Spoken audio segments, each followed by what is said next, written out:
અમરેલી બેઠક પર કોંગ્રેસના ઉમેદવાર જેનીબેન ઠુમ્મરે ઉમેદવારી નોંધાવી. ઉમેદવારી ફોર્મ ભરીને જેનીબેને જીતનો વિશ્વાસ વ્યક્ત કર્યો. ફોર્મ ભર્યા પહેલા જેનીબેને શક્તિ પ્રદર્શન કર્યું. ટ્રેક્ટર પર સવાર થઈને રેલી કાઢી હતી. અમરેલી બેઠક પર કોંગ્રેસના ઉમેદવાર જેનીબેન ઠુમ્મરે ઉમેદવારી નોંધાવી છે.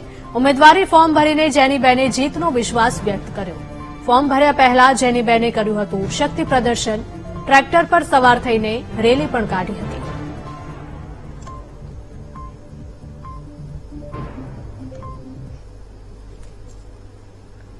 અમરેલીમાં કોંગ્રેસનું જન આશીર્વાદ સંમેલન યોજાયું. જેનીબેન ઠુમ્મરના પિતા વિરજીભાઈ ઠુમ્મરને ભેટીને ભાવ વિભોર થયા હતા. સસરા બાબુભાઈ ચૌધરીને પગે લાગીને આશીર્વાદ લીધા હતા. સંમેલન બાદ ઉમેદવાર જેનીબેન ઠુમ્મર ફોર્મ ભરશે. સિદ્ધાર્થ પટેલ, પરેશ ધાનાણી, પૂંજા વંશ આ સહિતના નેતાઓ હાજર રહ્યા. કનુભાઈ કડસરિયા, પ્રતાપભાઈ દુધાત, વિરજીભાઈ ઠુમ્મર સહિતના નેતાઓ ઉપસ્થિત.